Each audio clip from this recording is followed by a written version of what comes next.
Hello, hello. Happy Thursday. Um, Friday Junior, as I like to call it. Thank you so much for taking a few minutes out of your day to get some quick leadership tips, right? This is our 15-minute check in where I offer you some tips based on topics that either folks have asked me directly about or things that I've seen kind of bubbling up as topics worth addressing. So today we are going to focus on this whole end of the year. Y'all, can you believe we are almost at the end of this 2022? I really feel like we just rang in 2022, but here we are.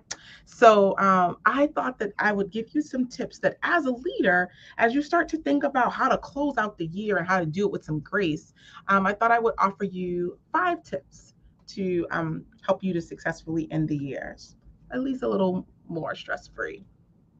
Awesome. So here's the first one. The first one is to assess your workload, right?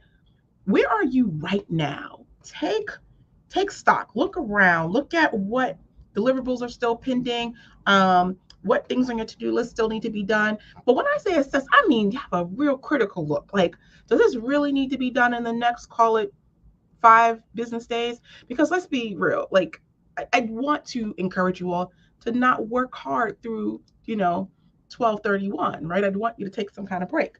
So that means that within the next, call it 5 business days, what absolutely needs to be done? Prioritize what is left in your workload that you feel like has to be done before this new year rings in, and be really honest with yourself. There are things you probably would love to get done, me too, but there are things that I'm like, okay, this has to get to this person, or this has to go live. The other things can probably push until January because while they are important, they're not critical, right? They're not urgent. And I think at this point in the year, we're 12, 15. I want you to focus on things that are urgent and critical, not things that are just important. And yes, I can see how you might be like, but I want to work on those too. Yeah, but I want you to be a little more stress free as you close out this year. And so trying to get everything on your to do list is not realistic. So instead, I want you to prioritize and work on those, like, let's call it top 3 must do's before the year closes out. So that's the first one. Assess that workload. The second one is check on your people. Connect with your staff, right? And see how are they doing. Have them assess their workload, right? Like what we just talked about for you. Um, but also checking with them on how they're feeling. What are their concerns about closing out the year?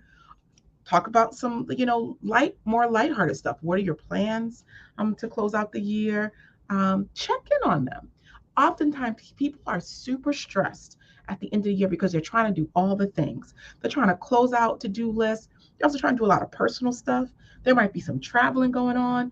And this is also a time when people get sick a lot because of weather changes and different viruses that are going around. So this is a really important time as a leader that you can show up empathetic, and concerned about the whole person by checking on your team, not just about, hey, did you get this done? Did you call John? Did you, follow up on this? But also, hey, what are your plans to close out the year?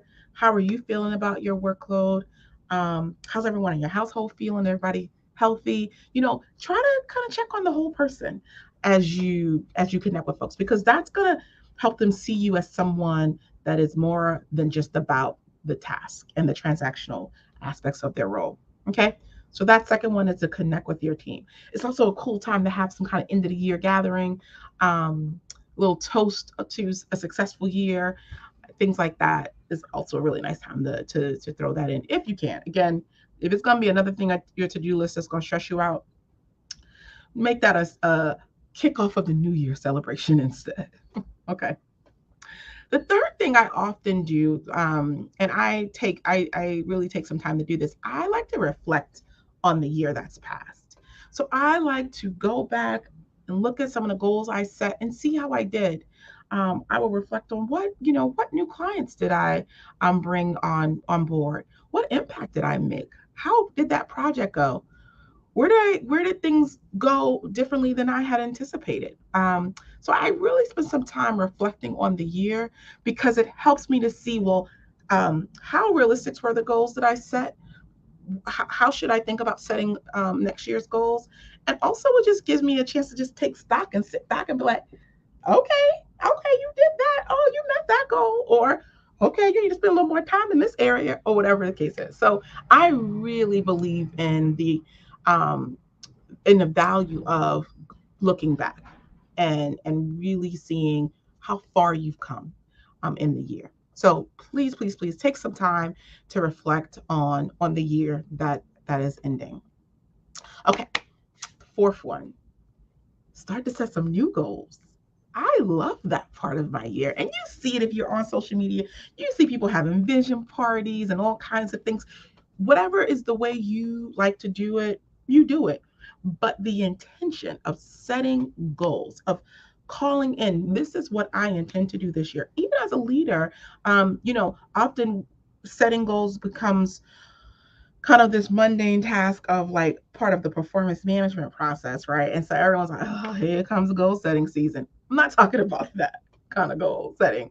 I'm talking about you as a leader sitting back and saying, how, what are some things I want to accomplish this year personally?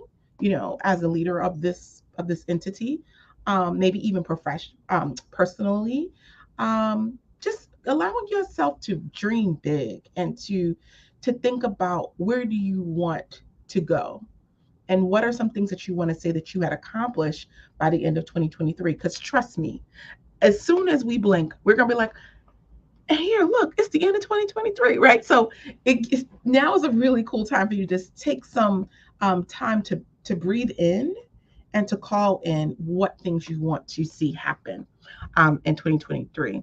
I take that work very seriously. I have a notebook that I write, you know, how many new clients would I love to engage with? How many travel experiences do I want to have? How many trips do I want to take with my family? I really do like kind of segment it out. And then every other year, I do a vision board. I used to do it every year, but I'm so particular about my vision boards that it takes forever to find magazine pictures because I like to do old school and like really have that tactile experience. So I've gone to every other year, and it's such an important moment for me because it almost feels like I am having a physical kind of prayer, like, you know what I'm saying, where I'm like calling in something. And it's a very meditative process for me. So I enjoy doing it that way. But every year at the start of the year, or no, I'm sorry, at the end of the year, I sit with my notebook, my remarkable, and I write, here's where I've been, here's how many clients I had, here's how many projects I did, here are new companies that I've worked with, and here's how many I want to kind of retain and do more work with. Here are some areas where I want to try something new. I do all of that, y'all. I'm not just saying it to be saying it. And it really helps me to be able to check in with myself throughout the year. How am I moving toward that goal? So I highly recommend that you set new goals as you close out this year and in preparation for next year. And then that last one, if you know me, you know what this last one's gonna be. Y'all, I want y'all to celebrate. Do not let 2022 end without you celebrating, giving your little pat on the back, flip hair, whatever it is that you do. But take some time to celebrate all that you've accomplished, all that you've weathered, all that you've done, all of the challenges that you've pushed through. Celebrate failures. Celebrate, whoa, why did I think that was a good idea? Celebrate it all because at the end of the day, you're still standing. And I always talk to when I'm coaching someone, I always talk to people and say, if you only celebrate the big things, you miss out on really understanding the value of the small. And so celebrate it all, y'all. Take some time. I am going to do a little celebrating. Please understand. That's why that last week I'm off. Because I celebrate. I go and meet up with my girlfriends and we do a little celebration around like personal accomplishments. My husband and I will toast it up. I mean, and then certainly for my business, I absolutely celebrate and do some little things. I'll buy myself a little trinket just to say, like, look at you. You have manifested so much. You have helped so many people. You've gotten such thoughtful thank you notes about the impact you've made. And that's what you want to do. So celebrate that. Be proud of yourself, Latoya. And so I do. And so I'd be crazy not to add that as one of the 5 tips, because if you don't leave 2022 acknowledging and saying, I made it and I made an impact, shame on you. So toast it up, whatever toast it up looks like for you. Make sure that you celebrate yourself and your accomplishments and your failures, because you learn something through that as well. So those are the 5 tips, y'all. Assessing your workload, connecting with your staff, reflecting on the year that has passed, setting some goals for your new year, and celebrating it all.